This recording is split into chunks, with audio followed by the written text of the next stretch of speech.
So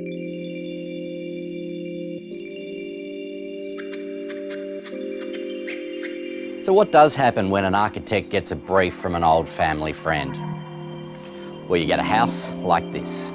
Billy, congratulations on what a fantastic house. Now tell us, you had the dream client brief. Our client was focused on a new family home. They wanted it to function like a family home, and essentially they gave us a pretty much open brief. And that's because you've got a very special family relationship. Yes, we have. Steve and I grew up together, and it's quite nice actually to be able to design a family home for him. And it's essentially a courtyard house, isn't it? That was one of the, I suppose, challenging aspects in terms of the design brief in the beginning, where the house departs from the traditional suburban home, where you have the backyard at the back, linking it to open spaces or living spaces. Essentially, this is a big courtyard house. It's very, very striking from the front. Well, the site has a significant fall from the back to the front, east to the west.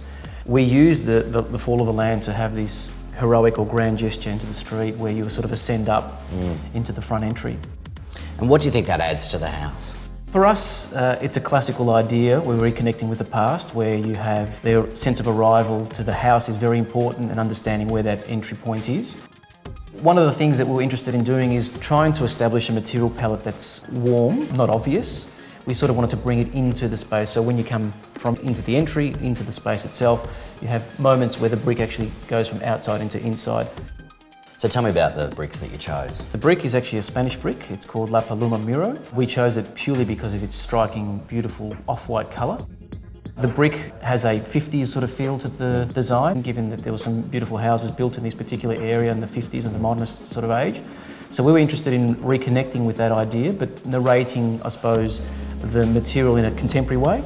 And we've got this fantastic pool. Yeah, so you can it essentially be there watching telly and look at your kids in the pool. Was this always part of the plan? Given it's facing north and we have a sort of step in the landscape, it was an interesting way to actually integrate the pool, but also to make it part of an ornamental component to the design as well. Did you specify the furniture as well? We created some of the artwork. The front entry sculpture is one of ours, and because the house is orientated to the west, you have the light coming through, and when the light hits that sculpture, the shadows do some interesting things at different times of the year. This sort of the fireplace separator is really nice, isn't it? We also wanted to sort of have some sort of compartmentalisation, but also have that visual connection. So the fireplace is open, you can see through the fire as well, so that's quite nice.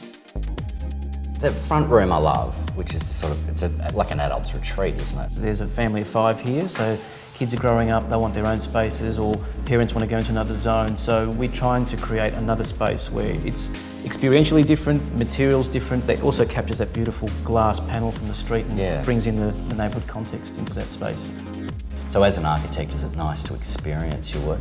It is. When we finished the house, we had our parents, and the grandkids and all of us. So I got to experience that on a personal level, but also as an architect to see how the space works.